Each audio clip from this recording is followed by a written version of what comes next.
तो दोस्तों हाल ही में फ्रांस की तरफ से एक ऐसा काम करके दिखाया गया जो कई सारे देशों को अब हैरान कर रहा है। और खाली हैरान नहीं बल्कि ये एक तरीके से फ्रांस के जो एरोस्पेस इंडस्ट्री है उसमें भी रेवोल्यूशन लाएगा और साथ ही साथ ये लॉन्ग टर्म में भारत के लिए भी काफी बड़ा बेनिफिट लेके आएगा। इवन दोस्तों फ्रांस की तरफ से ये कारनामा करके दिखाने के बाद अमेरिका, ब्रिटेन जैसे देश भी काफी हद तक परेशान है, क्योंकि उनके हाथ से इसके बाद कई सारे मल्टी बिलियन डॉलर के डील भी निकल सकता है। असल में दोस्तों फ्रांस ने जो कारनामा करके दिखाया वो राफेल एयरक्राफ्ट को लेके है। रिपोर्ट के मुताबिक फ्रांस के द्वारा राफेल एयरक्राफ्टों के A4.1 वेरिएंटों को तैयार कर लिया गया है, जो कि लगभग 5th जनरेशन के कैपेबिलिटी राफेल एयरक्राफ्टों को देगा। और एक तरीके से इससे फ्रांस को आने वाले समय में अपने खुद के जो नेक्स्ट जनरेशन के एयरक्राफ्टों के डेवलपमेंट है उसे भी आसान करेगा। असल में दोस्तों फ्रांस के मिनिस्ट्री ऑफ आर्म फोर्सेस की तरफ से 3 मार्च के दिन ये अनाउंसमेंट किया गया कि डसॉल्ट एविएशन के द्वारा पहला राफेल F4 एयरक्राफ्ट को French air force centre Monty Marsons airbase जो कि बॉर्डर्स के नजदीक है वहां पे मार्च 2 के दिन डिलीवर किया गया। इवन दोस्तों फ्रेंच एयरफोर्स के फाइटर एंड एक्सपेरिमेंटल स्क्वाड्रन के second in command lieutenant colonel Guillaume की तरफ से भी एक बयान देते हुए बताया गया है कि जो F4 वेरिएंट असल में उनके द्वारा हासिल किया गया है वो एक F3R वेरिएंट है, जिसे कि फ्लाइट टेस्ट सेंटर में सॉफ्टवेयर ट्रांसफॉर्मेशन के लिए भेजा गया था।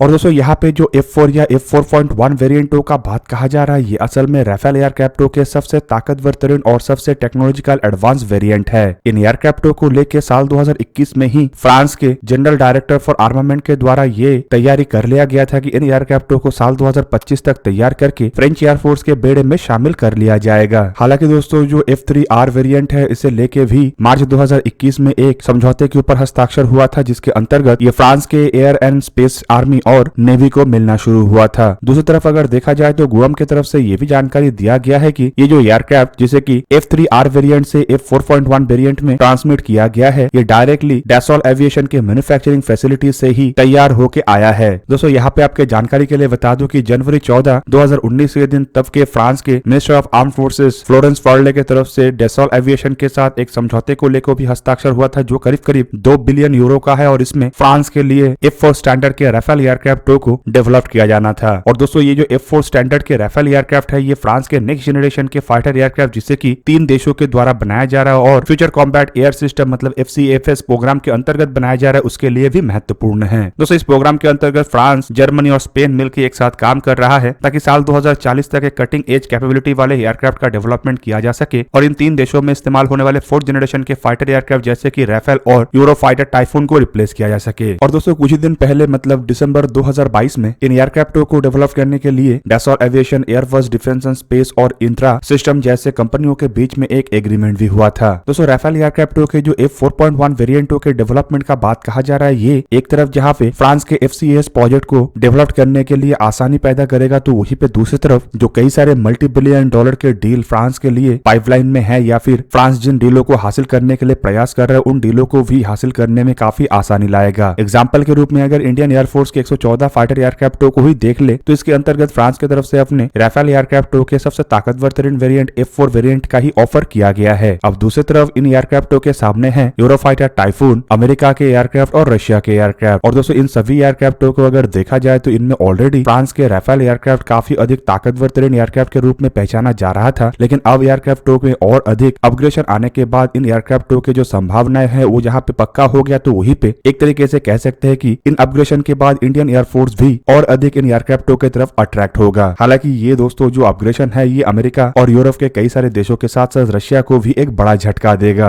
अब दोस्तों यहाँ पे और एक सवाल ये है कि F4 वेरिएंट के राफेल एयरक्राफ्टों में एक्स्ट्रा क्या है और क्या ये एक्स्ट्रा फीचर राफेल M एयरक्राफ्टों को 5th जनरेशन के एयरक्राफ्टों के साथ कम्पीट करने में मदद कर सकेगा। फिलहाल दोस्तों अगर देखा जाए तो डसॉल्ट एविएशन के राफेल F4.1 एयरक्राफ्टों को लेके जो पहला गोल है वो है एयरक्राफ्टों को फ्रांस के बेड़े के 30th फ्लाइट विंग पायलटों के लिए तैयार करना ताकि एयरक्राफ्टों के फिजिबिलिटी को as soon as possible study किया जा सके। और दोस्तों उसके बाद डसॉल्ट एविएशन के द्वारा राफेल F4.1 एयरक्राफ्टों के फर्स्ट ऑपरेशनल कैपेबिलिटी को अचीव करने का तैयारी किया जा रहा है और उसके बाद फाइनली फुल ऑपरेशनल कमीशनिंग के साथ एयरक्राफ्टों को लेके डसॉल्ट एविएशन आगे बढ़ेगा। दोस्तों F4.1 स्टैंडर्ड के एयरक्राफ्टों में जिन नए अपग्रेडेशन को लाया गया है उनमें सबसे पहला है राफेल के कम्युनिकेशन सिस्टम। रिपोर्ट के मुताबिक इसमें नया इंदिरा के पेट्रोल और सैटेलाइट लिंक को जोड़ा गया है, कम्युनिकेशन सर्विस को और मजबूत किया गया है और सॉफ्टवेयर रेडियो को भी अपग्रेड किया गया है। और इसके अलावा बताया ये भी जा रहा है कि नेक्स्ट स्टेप में एयरक्राफ्ट एयरक्राफ्टों में फ्यूचर कॉम्बैट एयर सिस्टम के भी इक्विपमेंटों को इंटीग्रेट किया जाएगा। और दोस्तों इसका मतलब सिंपल ये है कि डैसॉल्ट एविएशन की तरफ से कम्युनिकेशन के मामले में इन एयरक्राफ्टों को 5th जनरेशन के एयरक्राफ्टों के बराबर लाने का तैयारी किया जा रहा है। दोस्तों राफेल F4.1 एयरक्राफ्टों में जो दूसरा सबसे बड़ा अपग्रेडेशन है वो है ऑगमेंटेड रियलिटी के साथ हेलमेट माउंटिंग साइट, जबकि इसके अलावा इसमें टेलॉस मतलब targeting long range identification optical system ports को भी इस्तेमाल किया गया है। और दोस्तों इन दोनों सिस्टमों को ही फ्रेंच कंपनी थेल्स की तरफ से मैन्युफैक्चर किया जाता है और ये दोनों सिस्टम एकत्रित रूप में राफेल एयरक्राफ्टों में इंटीग्रेट होने के बाद राफेल एयरक्राफ्टों के जो कैपेबिलिटी है उसमें काफी अधिक वृद्धि होगा। अब दोस्तों इस तरीके के अपग्रेडेशन के साथ अब राफेल F4 क्लास के एयरक्राफ्ट जो है वो precision guided AASM 1000 hammer bomb को भी ड्रॉप करने में सक्षम होगा, जिसका वजन करीब करीब 1 टन के आसपास है। दोस्तों ये जो भयंकर अपग्रेडेशन इन एयरक्राफ्टों में किया गया है ये आने वाले समय में राफेल M एयरक्राफ्टों के सर्विस लाइफ को जहां पे इंक्रीज करेगा तो वहीं पे इसके साथ साथ FCAS एयरक्राफ्टों के साथ भी इन लो एयरक्राफ्टों को ऑपरेट करने के लिए तैयार करेगा।